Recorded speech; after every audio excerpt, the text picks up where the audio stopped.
Assalamualaikum Bu Dokter. Waalaikumsalam. Waalaikumsalam Bu Dokter. Sehat Bu? Alhamdulillah sehat. Alhamdulillah sehat. Kegiatan sekarang lagi ngapain Bu di M Jamil Bu? Di M Jamil biasa saya dulu, sekarang juga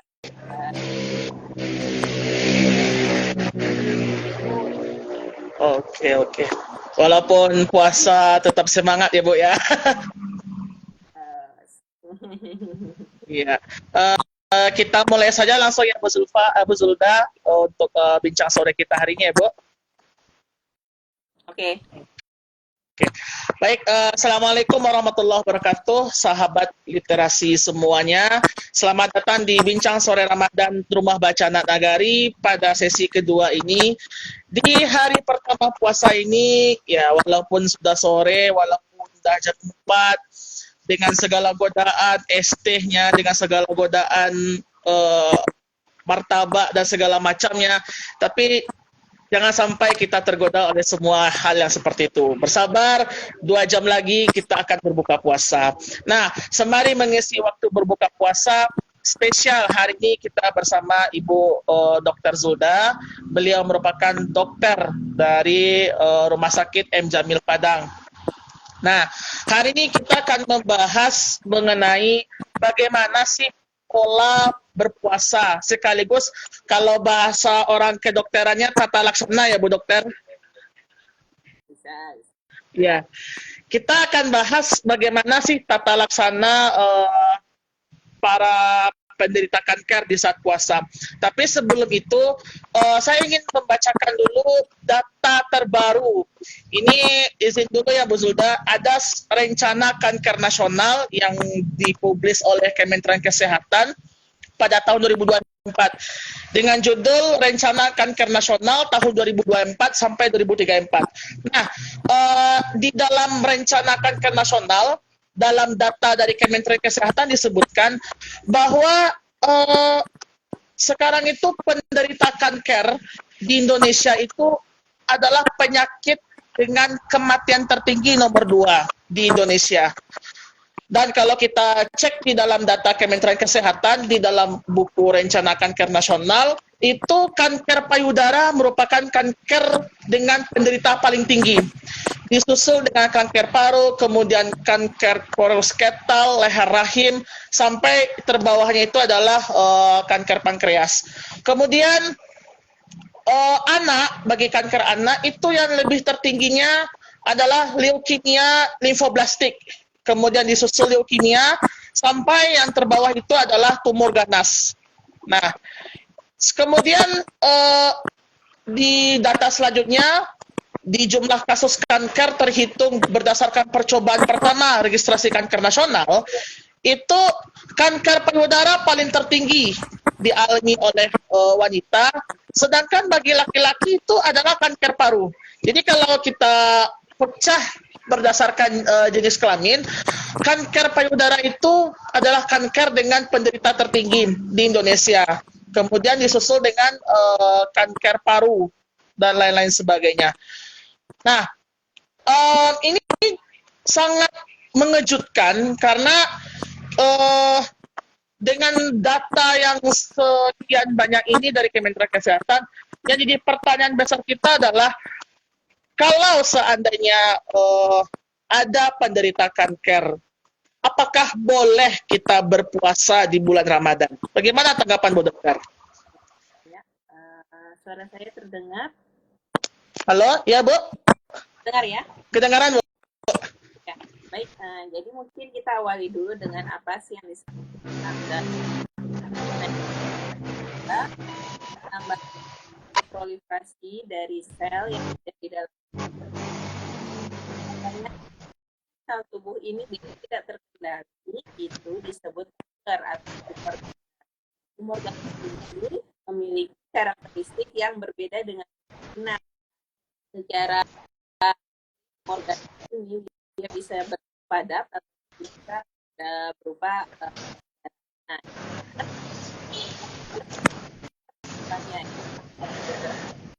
dia dan adalah bagian kita di paru-paru tapi karena dia tumor ganas, jadi sel paru-parunya ini terpecah dia dan dia bisa tumbuh di paru-paru. Dan tulang dia akan dari pilihan buat dari Maaf sebelumnya Bu, suaranya putus-putus Bu. putus-putus ya? Iya. Oke. Nah, Dia agak berputus-putus suaranya tadi.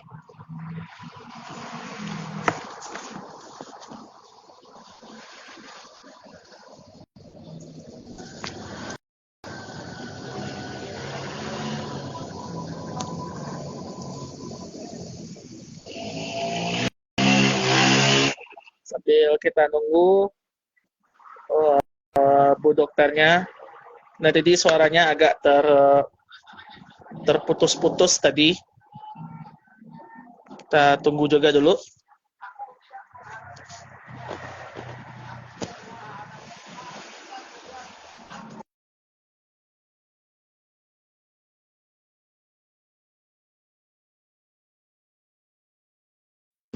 Kita coba lagi. Halo Ibu.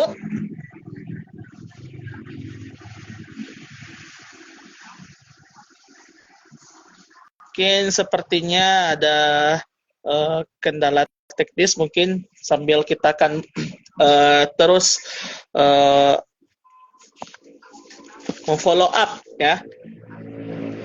Apakah suara saya terdengar dengan jelas? Halo Ibu.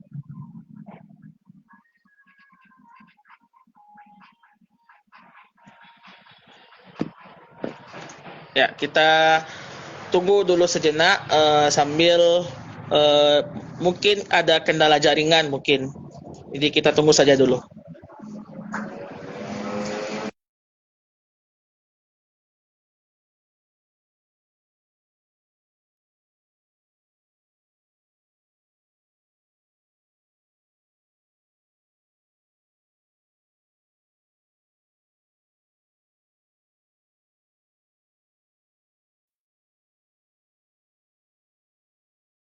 Mungkin kita terlempar, mungkin kita coba masuk lagi.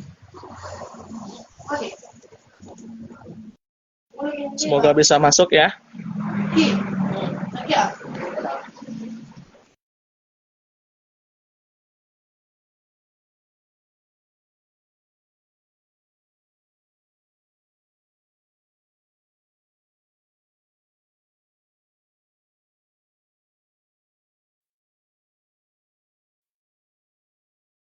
Halo Bu.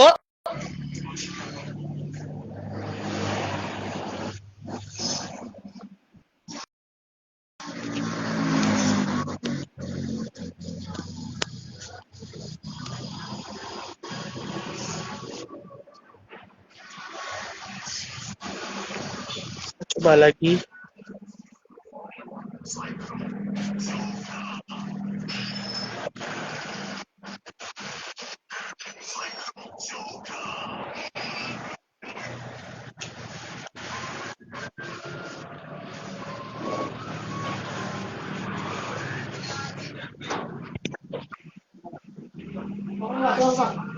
Halo, selamat sore Bu. Iya, kedengaran. Iya, kedengaran tapi videonya belum muncul nih Bu. Ah iya, nggak boleh. Silakan Bu.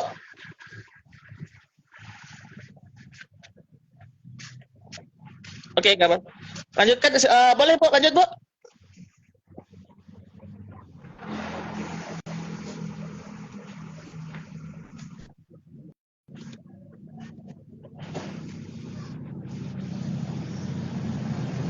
Halo Bu, mungkin putus-putus suaranya Bu. Iya.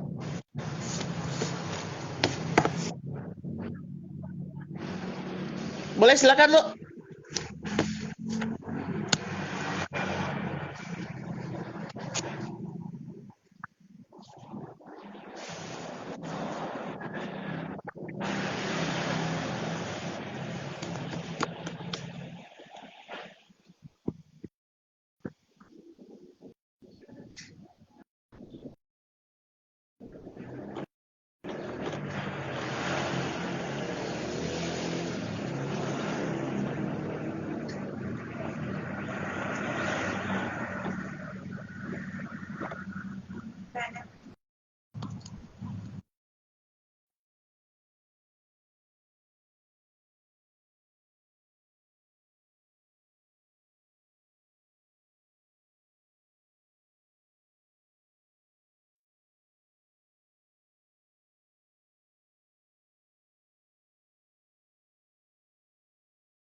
Kita coba lagi ya, karena ini sempat terlempar.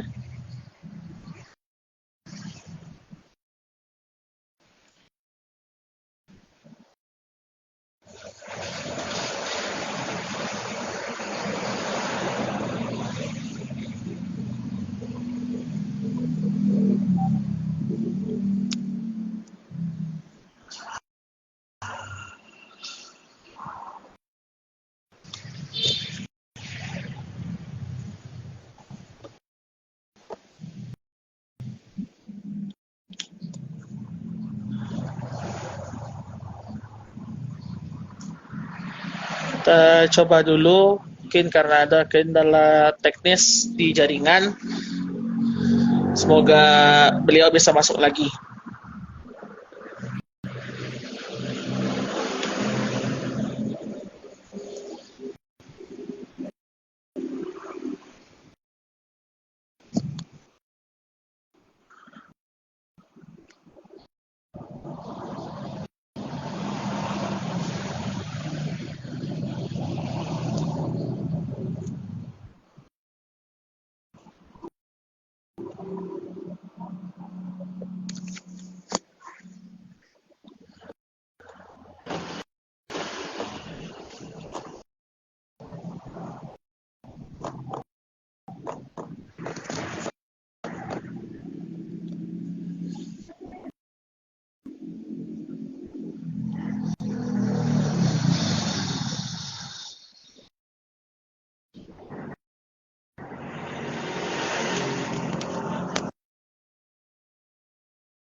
Halo, iya. Oke. Oke, silakan lanjutkan, Bu. Mohon maaf ya. Ya, saya lanjutkan. Pada pasien kanker, sebelum dia mulai berpuasa, tentunya yang pertama kali harus dilakukan adalah konsultasi dengan dokternya ya, dokter penanggung jawabnya untuk mengetahui bagaimana kondisi saat ini gitu. Karena tentu berbeda-beda ya antara satu penderita kanker dengan penderita lainnya kondisinya saat itu. Karena kanker itu pun untuk terapinya disesuaikan dengan jenisnya kanker, jenis sel kankernya, dan stadium dari kankernya. Jadi akan berbeda kondisinya.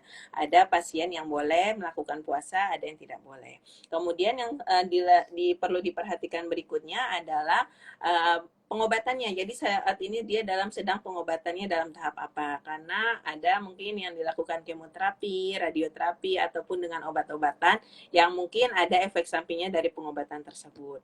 Dan kemudian yang ketiga ada yang perlu kita perhatikan sebelum memulai puasa pada pasien kanker itu adalah adanya status gizi dan berat badan dari pasien, karena itu juga akan mempengaruhi dari puasanya. Dan yang terakhir, apakah dalam penderita kanker itu ada gangguan atau ketidakseimbangan elektrolit yang harus tentunya diperiksa di laboratorium. Makanya pada penderita kanker sebelum melakukan puasa, langkah lebih baiknya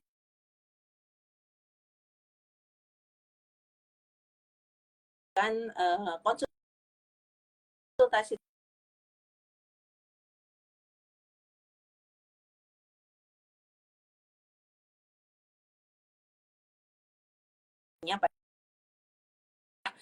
diperbolehkan berpuasa atau dalam kondisi tertentu dia tidak dianjurkan. Oke, berarti memang kalau secara konsep dari awal dari Bu Zulda menyampaikan bahwa kanker ini adalah kondisi abnormal. Berarti apakah setiap kita itu punya sel kanker bagi orang normal nih ya Bu ya? Apakah orang normal itu juga ada sel kanker, Bu? Nah, jadi sel kanker itu jadi kan tubuh manusia itu kan sel ya, dari atas sampai bawahnya itu sel semuanya. Nah, selnya ini ada dalam proses dia bisa berubah. Nah, berubah menjadi ganas. Artinya dia sel itu kan berproliferasi seperti makhluk hidup. Dia ada sel kecil gitu ya, sel muda, sel bayi gitu, sel anak, kemudian menjadi sel dewasa, dan ketika sudah tua dia mati. Nah, itu selalu begitu prosesnya terjadi. Nah, pada saat terjadinya kanker, jadi sel ini tidak mau mati gitu ya. Sel ini tidak mau mati, bahkan dia berkembang dengan tidak terkontrol. Nah, bagaimana sel normal ini berubah menjadi sel kanker itu prosesnya sangat panjang dan multifaktorial, banyak penyebabnya. Yang pertama bisa dari faktor genetik, artinya keturunan. Di dalam gennya, dalam tubuhnya dia telah membawa gen yang menyebabkan sel ini bermutasi dari sel normal menjadi sel kanker. Kemudian yang kedua, penyebab berikutnya, faktor berikutnya adalah faktor dari lifestyle yang pada saat ini mungkin banyak sekali dilakukan gitu ya pada para generasi muda, memakan atau meminum makanan minuman yang mengandung kalori yang tinggi atau glukosa yang tinggi. Nah, itu salah satu penyebabnya. Kemudian banyak terpapar dengan polusi gitu ya. Polusi ini bukan hanya asap kendaraan, asap di pabrik, tapi merokok yang paling banyak ya. Merokok merupakan faktor risiko untuk banyak penyebab kanker pada manusia. Nah, lifestyle berikutnya adalah kurangnya makan serat gitu ya. Kurang makan serat, kemudian kurangnya aktivitas fisik dan juga stres.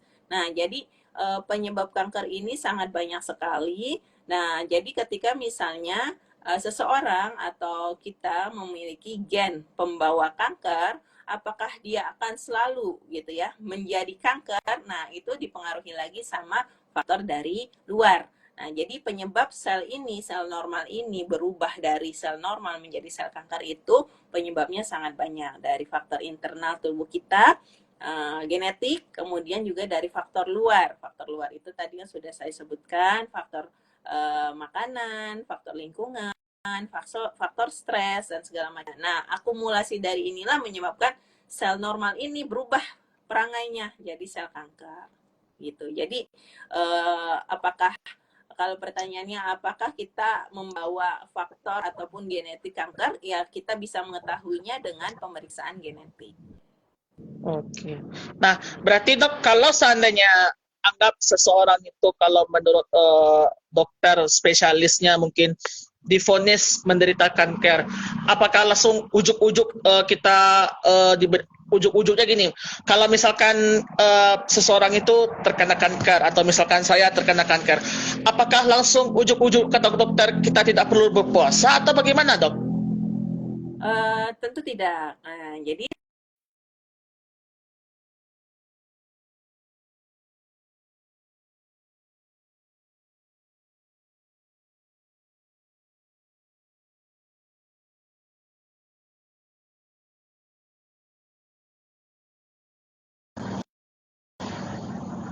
Halo Bu, suaranya agak putus-putus Bu.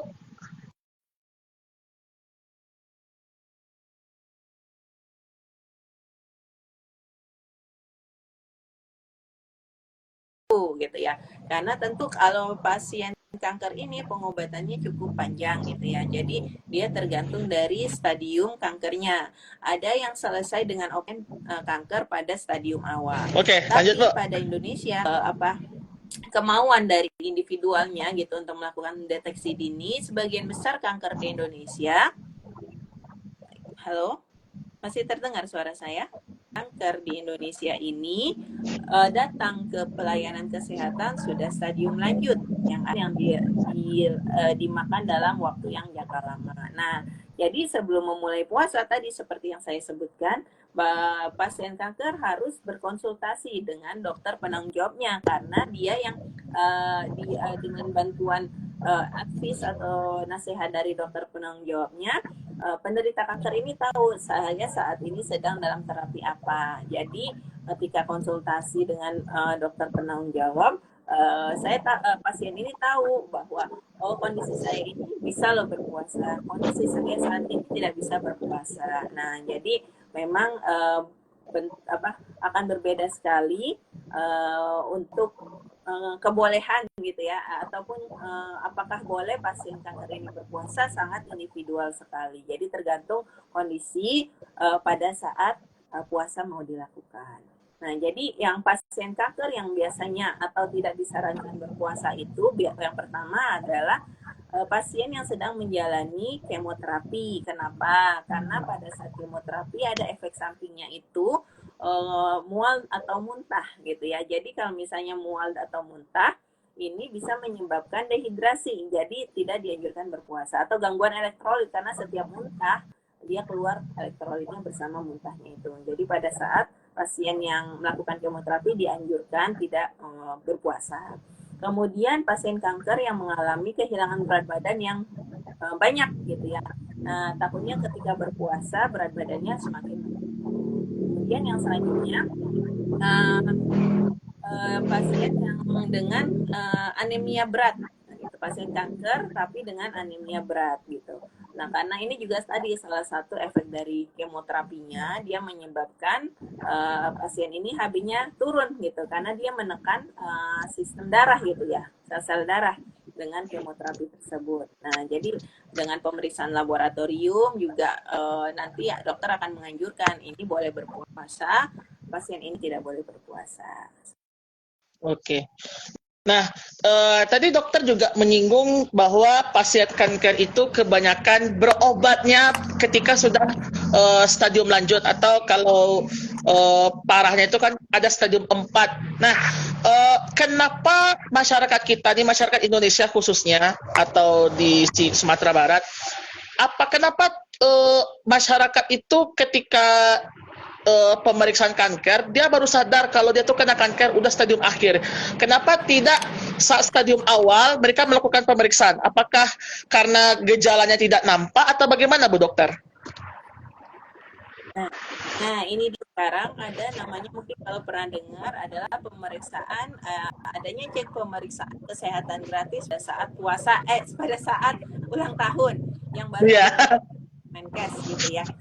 Kementerian Kesehatan ini harusnya kita ambil kesempatan ini ketika misalnya pada saat kita berulang tahun datang ke layanan kesehatan untuk dilakukan pengecekan. Nah, pengecekannya ini pun salah satu adalah screening ataupun deteksi dini dari kanker gitu ya. Karena nanti ini tergantung untuk pemeriksaan kesehatan gratis ini pun tergantung usia, akan berbeda-beda. Ada pada usia anak-anak yang diperiksa tentu berbeda dengan usia produktif ataupun yang lansia. Nah, jadi itu disesuaikan dengan umur, tapi salah satu pemeriksaan yang dilakukan adalah untuk deteksi dini kanker. Nah, jadi di sini kita sama-sama mawas diri nih gitu ya, untuk kalau ketikanya ada perubahan-perubahan di dalam tubuh kita, jangan dianggap sepele gitu ya, jangan dianggap sepele, karena kalau misalnya itu tumor ganas, sebenarnya ketika dia datang gitu ya, atau dia tahu nih pada stadium awal, tentu dengan stadium awal biasanya dia akan sembuh dengan operasi saja. Jadi pada stadium awal itu biasanya sel kanker masih terbatas gitu, terlokalisir di tempatnya. Nah, dengan pembersihan operasi yang bersih gitu ya, kita pastikan tidak ada sel kanker yang tertinggal. Insya Allah pada stadium awal ini kanker itu tidak akan tumbuh lagi. Tapi kalau misalnya datang sudah stadium lanjut gitu ya, stadium 4 yang kankernya sudah kemana-mana gitu ya, tentu dengan operasi saja sel kanker yang udah jalan-jalan ini nggak bisa diambil lagi gitu ya. Jadi itu meningkatkan angka kematian, angka kematian, sehingga tentunya semakin cepat diketahui ini kankernya, semakin cepat diobati, tentu hasil akhirnya dari pasien ini tentu lebih baik begitu. Nah, jadi manfaatkanlah program-program pemerintah yang sudah ada. Jangan takut gitu kan. Biasanya mungkin masyarakat kita takut nih diperiksa gitu ya, takut kanker, terus udah pikirannya udah kemana-mana gitu ya. Padahal sebenarnya ketika diketahui lebih cepat, diagnosisnya lebih cepat, tentu terapinya lebih cepat dan hasilnya lebih bagus. Nah, begitu. Oke, berarti memang kalau untuk pasien kanker dengan stadium apapun, untuk berpuasa memang harus berkonsultasi. Nah, itu kan dengan kondisi ketika kita udah dewasa. Kalau bagi anak-anak nih, kadang kan ada juga nih anak-anak yang penderita kanker, dan seperti data tadi, kebanyakan mereka pengidap leukemia. Nah, itu bagaimana? Apakah memang tidak boleh berpuasa, atau ada nih panduan-panduannya, hal-hal yang perlu diperhatikan supaya dia boleh berpuasa dengan aman, tapi ada caranya gitu. Ya, sebenarnya kalau untuk anak-anak sendiri sebagian besar tumor ataupun kanker yang mereka angka prevalensinya paling tinggi itu ada tumor-tumor darah gitu ya. Nah, untuk itu sendiri, untuk anak-anak sendiri kan sebenarnya puasa belum diwajibkan ya, puasa belum diwajibkan, apalagi dengan adanya penyakit penyerta yang keganasan seperti ini, kanker seperti ini, tentunya menjadi belum terlalu penting gitu ya untuk anak-anak untuk dianjurkan berpuasa apalagi pada saat anak-anak sakit gitu ya. Nah, tapi kalau misalnya anak-anak yang sudah usia balik gitu ya, karena usia 17 masih dianggap sebagai anak-anak di bawah 17 tahun adalah definisi untuk anak-anak. Nah, untuk itu tentu sekali lagi harus berkonsultasi dengan dokter yang penanggung jawabnya. Karena tadi semua kanker itu kan ada stadiumnya, kemudian pengobatan itu berdasarkan stadiumnya. Nah, jadi tergantung pada saat itu dia sedang dalam fase apa, fase pengobatan apa. Nah, jadi ketika misalnya dalam fase pengobatan kemoterapi mengalami efek samping yang berlebihan, tentu tidak dianjurkan berpuasa oleh dokter. Sebagian besar sih hampir sama kriteria-kriteria yang seperti tadi saya sebutkan pada saat jika dia sedang menjalani kemoterapi, jika misalnya dia mengalami kekurangan gizi ataupun penurunan berat badan yang signifikan, kemudian juga ada kemungkinan rentan infeksi. Nah, jadi itu sebaiknya tidak usah berpuasa karena tentu dalam kondisi tersebut berpuasa bukan menjadi manfaat bagi si pasien gitu ya, malah akan menjadi lebih banyak mudaratnya. Nah, ketika misalnya itu terjadi tentu ada keringanan gitu ya yang Allah berikan kepada umat Islam ketika misalnya dia memang tidak memungkinkan untuk melakukan puasa di bulan Ramadan. Oke, berarti memang cukup kompleks ya pemeriksaan deteksi untuk kanker, mulai dari bagaimana diagnosanya, anamnesanya, kemudian bagaimana nanti kontrol segala macamnya, kemudian panduan berpuasa. Tapi kalau bagi dokter sendiri sebagai dokter di Rumah Sakit M. Jamil Padang, apakah dari pihak M. Jamil Padang selaku ada nggak kegiatan sosialisasi atau pemberian edukasi kepada penderita kanker kalau ingin berpuasa gitu? Iya, ya jadi di Rumah Sakit M. Jamil sendiri ketika misalnya datang untuk berkonsultasi ada bagian konseling yang akan bisa membantu gitu ya para pasien untuk melakukan self assessment, artinya melakukan penilaian kepada dirinya bahwa oh ya ini pasien ini boleh berpuasa, pasien yang ini tidak boleh berpuasa seperti itu. Dan tentunya kita juga M. Jamil terus aktif mempromosikan edukasi-edukasi kesehatan bagi pasien, bukan hanya pasien kanker, sehingga pasien mendapatkan informasi yang tepat, bukan hanya berdasarkan katanya gitu, kata orang, tetap kita mendapatkan ilmu-ilmu terbaru dari profesional yang ada di Rumah Sakit M. Jamil, baik itu dokter, perawat ataupun tenaga kesehatan, sehingga informasi berat betul gitu ya, bukan ya hanya sekedar katanya atau kata orang. Oke, nah dok, tadi dokter sempat membahas tadi bahwa pasien yang tidak disarankan untuk pasien kanker nih yang tidak disarankan untuk berpuasa itu apabila sedang melakukan kemoterapi.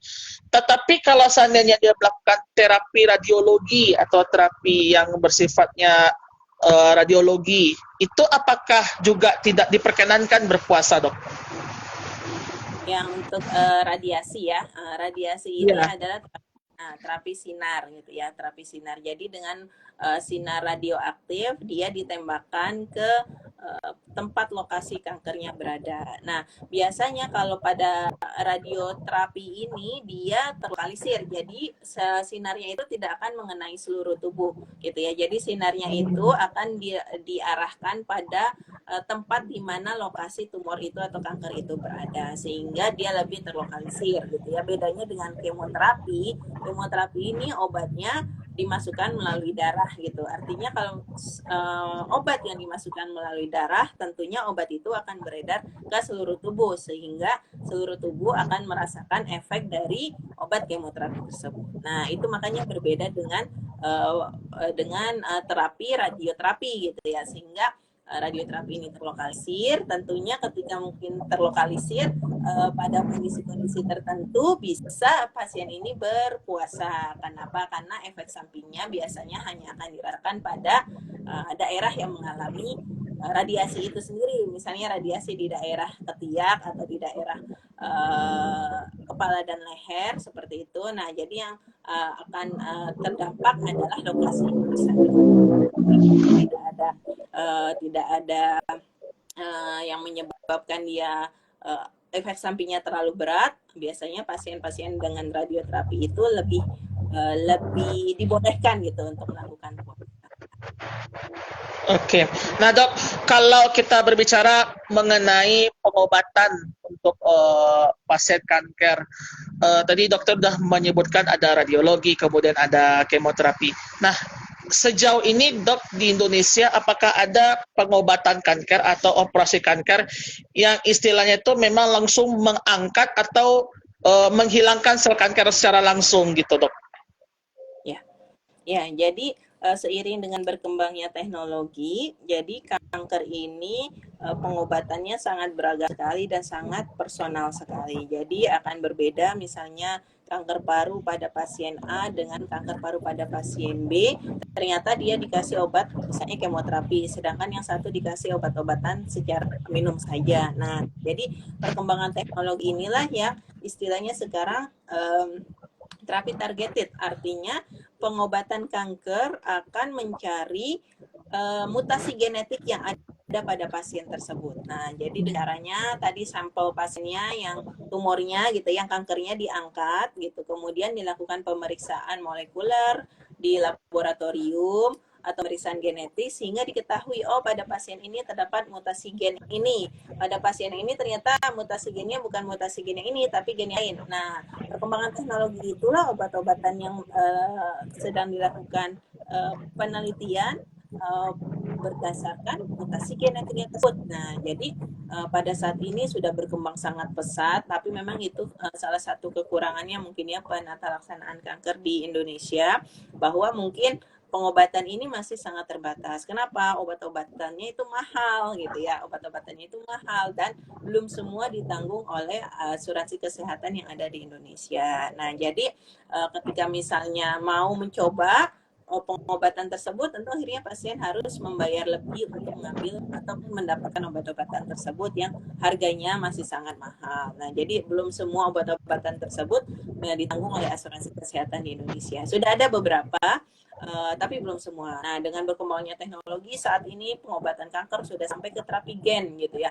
Gennya nih yang dimodifikasi, gennya yang diperbaiki gitu, gen kankernya dihilangkan diganti gen yang baru. Sampai saat ini sudah semaju itu pengobatan kanker di luar negeri. Tapi mungkin itulah mungkin dengan keterbatasan di Indonesia pada saat ini kita baru mungkin sedikit obat-obatan yang bisa kita pakai gitu ya, targeted terapi pada pasien di Indonesia. Karena tadi harganya sangat mahal. Iya, dan memang juga dok kalau kita merujuk kembali kepada data rencana kanker nasional, memang biaya kanker per pasien tuh cukup mahal gitu. Ini aja yang paling tertinggi itu sekitar 190 juta. Itu adalah kanker kolorektal. Terendah itu adalah kanker korpus rahim. Jadi memang kalau kita lihat data realnya dari Kementerian Kesehatan memang cukup besar. Nah, tapi kalau kita lihat dengan berbagai metode pengobatan kanker, berarti pertimbangan puasa tidaknya itu juga berdasarkan pengobatan yang dilakukan ya dok? Betul banget. Iya, berdasarkan pengobatan yang saat itu dilakukan. Oke. Nah, dok, kalau misalkan dengan banyaknya sekarang kan kalau kita bicara data ini cukup mengkhawatirkan. Kalau tadi di website Kementerian Kesehatan itu dibilang 70% pasien kanker akan membludak di tahun 2050. Nah, itu kan cukup mengkhawatirkan juga bagi kita nih. Jangan sampailah kita terkena kanker. Apalagi juga sekarang kondisi sekarang itu lifestyle-nya juga berubah, kemudian perubahan pola hidupnya berubah, faktor radikal bebas juga berubah. Nah, kalau menurut dokter sendiri, bagaimana pandangan dokter tentang kanker ini dan tips bagaimana pencegahannya. Ya, betul sekali yang disebut tadi ya. Karena untuk mencoba angka kanker itu meningkat tahun gitu ya. Padahal mungkin kita sudah aktif dalam mensosialisasikan atau edukasi bagaimana cara pola makan yang baik, bagaimana cara mengelola emosi supaya tidak stres. Kemudian kalau yang namanya genetik tentu nggak bisa diubah ya, itu kan udah ada di dalam DNA kita. Nah, tapi yang faktor eksternal inilah yang mungkin bisa kita modifikasi atau kita ubah dengan mengubah lifestyle, menghindari polusi, menghindari rokok gitu ya. Kemudian makan makanan yang bergizi, mengurangi pemakaian atau makanan-makanan yang dengan gula tinggi, kemudian dilakukan aktivitas fisik yang gitu. Jadi dengan pola yang sehat itu mudah-mudahan kita bisa terhindar dari perubahan sel ini menjadi sel kanker. Nah, salah satunya lagi yang sangat penting yang mungkin bisa kita lakukan adalah tadi deteksi dini. Kenapa? Karena semakin cepat kanker ini ditemukan atau ditangani, biayanya tadi tentu lebih rendah gitu ya dibandingkan kalau udah pasiennya dengan stadium yang lebih tinggi atau stadium yang sudah akhir. Kenapa? Karena ketika stadium akhir tentu pengobatan yang bisa dilakukan itu adalah pengobatan yang panjang dengan kemoterapi yang harganya mahal, kemudian pengobatan radioterapi yang harganya mahal, dan pengobatan targeted terapi yang harganya obatnya masih sangat mahal. Nah, pada saat kanker ditemukan lebih dini, ketika kankernya masih terlokalisir di satu tempat itu gitu ya, di tempat primernya, di tempat aslinya, dia masih cuma di situ aja gitu ya. Dengan pengobatan operasi, biasanya kanker itu tidak tumbuh lagi jika jika operasinya itu bersih dan dipastikan dengan pemeriksaan laboratorium PA tidak ada lagi sel kanker yang yang tertinggal. Nah, jadi seperti itu. Jadi dengan kita mengubah lifestyle kita, kemudian tentu lakukan deteksi dini dengan melakukan cek atau screening pemeriksaan kesehatan setiap tahun. Nah, jadi dimanfaatkan nih yang mau ulang tahun dalam waktu dekat, datanglah ke pusat pelayanan kesehatan terdekat dan lakukan cek kesehatan gratis. Nah, jadi dimanfaatkan selagi ada program yang dilakukan pemerintah, mudah-mudahan ketika misalnya terdeteksi nih ada benjolan atau ada gejala-gejala yang mengarah kepada kanker, bisa cepat segera ditangani. Berarti memang kembali pola hidup sehat ya dok, karena memang apalagi saya yang Gen Z ini kan yang cukup padat aktivitas, memang risiko untuk terkena kanker itu cukup tinggi. Tetapi dok, kalau seandainya bagi penderita pasien kanker, ada tips nggak dok bagi pasien kanker? Saya ingin puasa nih gitu, saya pengen banget puasa gitu, tapi dengan kondisi kanker yang oke lah kita bicara mungkin stadium 3 atau stadium 4 gitu. Bagaimana caranya dok? Apakah kita berarti saya nggak boleh puasa nih dok seumur hidup atau bagaimana dok? Ya, jadi tentu ketika misalnya pada pasien ataupun semuanya gitu ya yang ingin berpuasa, yang perlu harus diperhatikan itu yang pertama adalah kecukupan nutrisi ataupun asupan makanan. Nah, jadi kemudian asupan makanan ini pun harus seimbang gitu ya antara karbohidrat, protein, lemak, serat. Nah, jadi diusahakan sekali pada saat puasa itu, pada saat sahur atau berbukanya, tercukupilah kebutuhan ini, tidak berlebihan. Jadi kurangilah pada saat berbuka ini makan makanan yang berglukosa tinggi atau berkalori tinggi gitu ya, seperti makanan-makanan ataupun minuman yang teh kopi kekinian gitu yang pakai krim-krim segala macam gitu ya. Berbukalah dengan yang sehat itu tentu dengan air putih terlebih dahulu. Nah, itu jadi kecukupan nutrisi. Yang kemudian yang selanjutnya harus diperhatikan adalah kecukupan air atau hidrasi. Nah, jadi jangan sampai kita dehidrasi kekurangan cairan. Nah, untuk cairan itu sendiri pada yang normalnya kita membutuhkan kurang lebih 2 liter. Karena apa? Karena manusia ini 70% isinya adalah cairan gitu ya. Nah, jadi jangan sampai itu kurang. Nah, jadi dengan minum minuman yang cukup, kurang lebih berarti itu sekitar 8 gelas gitu ya. Kita coba pakai rumus 2-4-2. Pada saat sahur minum 2 gelas, kemudian pada saat berbuka sampai sebelum tidur itu minum 4 gelas, dan setelah dari maghrib gitu ya sampai isya minum 4 gelas, dan setelah tarawih 2 gelas. Nah, jadi tercukupilah kebutuhan dari hidrasinya. Nah, jadi ini yang perlu diperhatikan mungkin pada semua orang yang berpuasa, dan tentunya ketika ada penyakit lain yang penyertanya gitu ya, baik itu kanker atau penyakit kronik lainnya seperti mah atau hipertensi, tentunya tadi yang pertama harus dilakukan adalah konsultasi dulu ke dokternya. Apakah pada saat ini kondisi saya memungkinkan untuk dilakukan puasa? Karena jangan sampai puasa ini memberikan mudarat yang lebih besar dibandingkan manfaatnya pada kondisi kesehatannya. Oke, berarti yang jadi pertanyaan saya, Dok, apakah kanker ini bisa memicu penyakit yang lain? Kalau misalkan kita ambil contoh diabetes itu kan ada penyakit penyertanya kayak jantung, kemudian stroke dan macam lain-lain. Nah, bagi penderita kanker, apakah ada penyakit setelahnya? Misalkan kalau kanker tulang, apakah ada penyertanya? Kemudian dari paru, apakah ada penyertanya, Dok?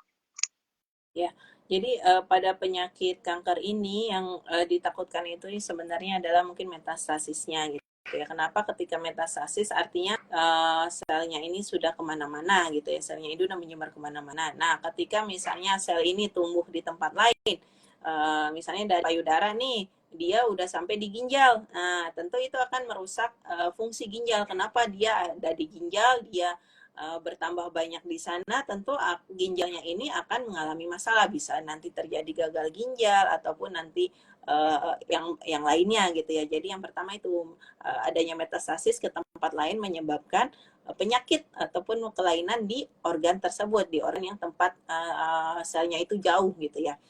Kemudian yang kedua, biasanya sel kanker ini kan tadi salah satunya dengan pengobatan kemoterapi ini, dia salah satu efek sampingnya adalah menekan sistem imun. Kenapa tadi kan kemoterapi ini dia tidak spesifik, beda dengan yang targeted terapi. Targeted terapi ini spesifik, dia menyasar sel yang kankernya saja. Kalau kemoterapi dia sel normalnya juga akan turut mati gitu ya, turut mati. Nah, jadi salah satu efek samping dari kemoterapi itu adalah penurunan imunitas, dan akhirnya mungkin dengan turunnya imunitas dia lebih gampang sakit, terkena penyakit-penyakit infeksi. Nah, itu yang biasa terjadi pada pasien-pasien kanker.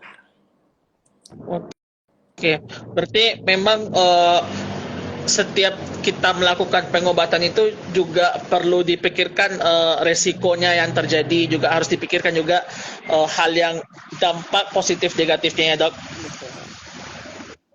Nah, Dok, yang jadi pertanyaan juga pengaturan makannya, Dok, pengaturan gizinya untuk penderita kanker itu kan setiap penderita itu kan berbeda-beda, dan setiap stadium itu berbeda-beda.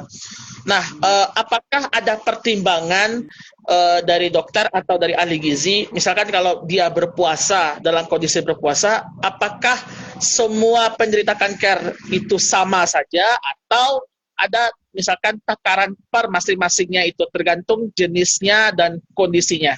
Iya. Ya, jadi tentu untuk pengaturan makannya berbeda. Yang pertama tadi yang sudah disebutkan tergantung pada saat stadium ataupun terapi yang sedang dilakukan.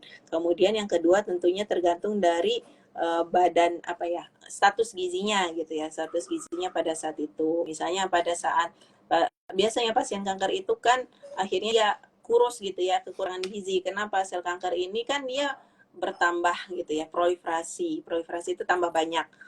Nah, mereka kan butuh energi nih gitu ya, butuh makanan untuk selnya bisa berkembang biak. Nah, diambillah dari semua cadangan yang ada di tubuh manusia, dari lemak, dari protein. Makanya pada pasien kanker yang sudah tahap akhir ataupun yang lama biasanya kan kurus-kurus gitu ya. Nah, tentu tadi dipertimbangkan lagi status gizinya. Ketika misalnya mau berpuasa dengan status gizi yang kurang, tentu penata laksanaan gizi atau makannya diberikan tinggi kalori dengan tinggi protein untuk mencukupi dulu kebutuhan dari badannya. Nah, jadi makanya dalam takaran makanan untuk penderita kanker, jangankan untuk penderita kanker gitu ya, untuk yang yang normal aja tanpa penyakit tentu akan berbeda-beda sesuai dengan status gizi, dengan keadaan penyakitnya pada saat itu.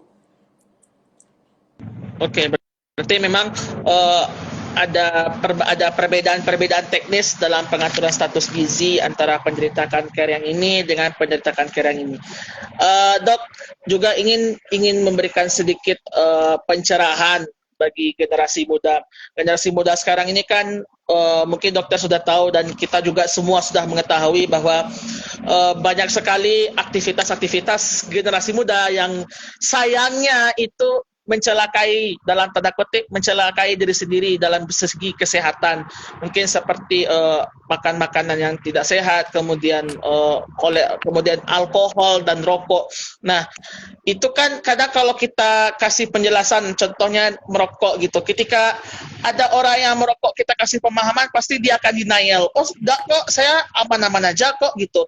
Atau kayak misalkan kayak iklan rokok atau bungkus-bungkus rokok gitu, udah jelas ada nih gambarnya nih gitu, tapi kayak seolah-olah denial gitu, kayak nggak gitu kok, saya seperti ini kok, masih sehat-sehat aja kok gitu. Nah, itu bagaimana kita memberikan pemahaman yang lebih ekstra kepada anak muda, bagaimana sih pencegahan, kemudian bagaimana pola hidup sehat di saat bulan puasa nih, Dok? Ya.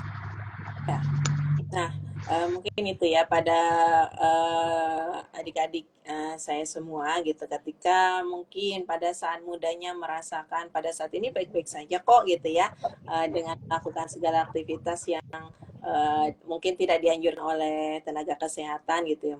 Nah, jadi bahwa pada saat ini mungkin tidak terjadi apa-apa, tapi penyakit itu terjadi akibat akumulasi gitu ya, akibat totaling dari semua yang dilakukan pada saat sebelumnya dan karena tubuh manusia itu Allah ciptakan sangat indah gitu ya, sangat harmonis. Jadi ketika misalnya ada racun yang dimasukkan ke dalam tubuh gitu ya, tubuh manusia ini akan berusaha untuk menetralisir racun tersebut gitu ya.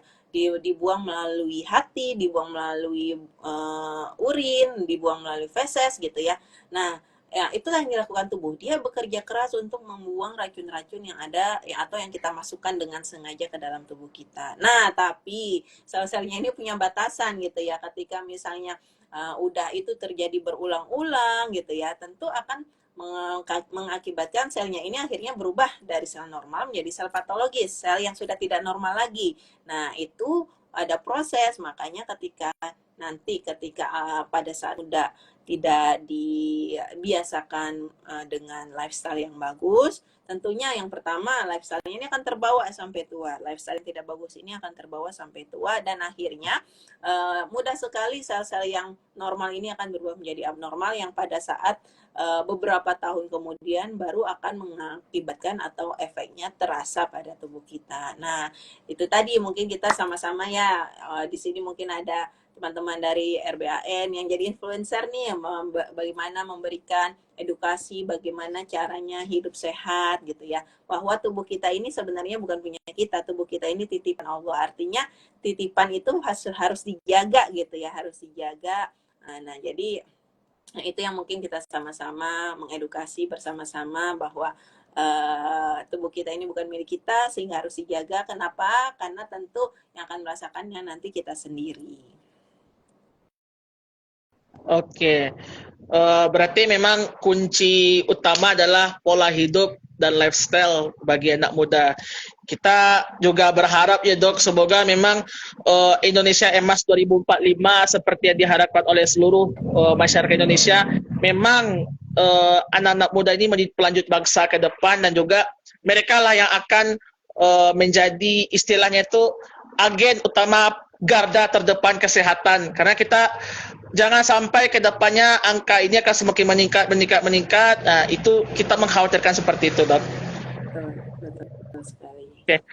Terima kasih, Dok, atas penjelasannya yang cukup menginspirasi kita pada sore hari ini. Bagaimana orang kanker berpuasa, terus bagaimana tata laksananya, sehingga bagaimana tips dan trik dari dokter untuk pasien kanker untuk bisa berpuasa dengan aman. Terima kasih, Dok. Sama-sama, terima kasih sudah diundang. Terima kasih, Dok. Dan sebelum kita tutup, izinkan saya membacakan closing statement dulu bahwa seperti kita ketahui dalam surah Al-Baqarah ayat 184 disebutkan bahwa orang-orang sakit itu boleh tidak berpuasa. Nah, boleh tidak berpuasa dengan catatan menurut para ulama kalau seandainya kondisinya itu memungkinkan, tidak terlalu parah, itu dipersilakan berpuasa. Tetapi kalau seandainya kondisinya parah sehingga dengan puasa itu akan membahayakan diri sendiri seperti yang dokter bilang tadi akan memudaratkan dirinya, maka itu sebaiknya tidak berpuasa, bahkan boleh tidak berpuasa. Nah, tapi dilihat dulu apakah nanti penggantinya apakah dengan dikodok lagi diganti puasa atau boleh dengan fidyah. Jadi betul kata dokter tadi bahwa puasa itu dalam kondisi penderita kanker, Allah sebenarnya memberikan keringanan, boleh tidak berpuasa dengan catatan dan boleh juga berpuasa dengan catatan juga. Jadi semua apapun yang kita lakukan bagi penderita kanker, mau puasa atau enggak, itu semuanya ada pertimbangan dari segi gizinya, dari segi kadar tingkatan penyakitnya, keparahannya, kemudian kondisi tubuh, gizi dan statusnya dan sebagainya macamnya. Nah, kita berharap semoga bagi penderita kanker yang ada di seluruh penjuru Nusantara yang sedang berjuang dalam proses penyembuhan, semoga cepat sembuh dan semoga kembali beraktivitas seperti biasa. Amin. Terima kasih Bu Dokter atas inspirasinya pada sore hari ini, dan terima kasih juga kepada teman-teman literasi yang telah bersedia hadir dalam kegiatan Bincang Sore hari ini. Saya Herna Pratama sekaligus relawan Rumah Baca Anak Nagari mengucapkan terima kasih kepada Bu Dokter dan seluruh yang hadir pada sore hari ini. Sampai ketemu pada Bincang Sore Ramadan selanjutnya. Terima kasih. Assalamualaikum warahmatullahi wabarakatuh. Salam literasi dan salam sejawat.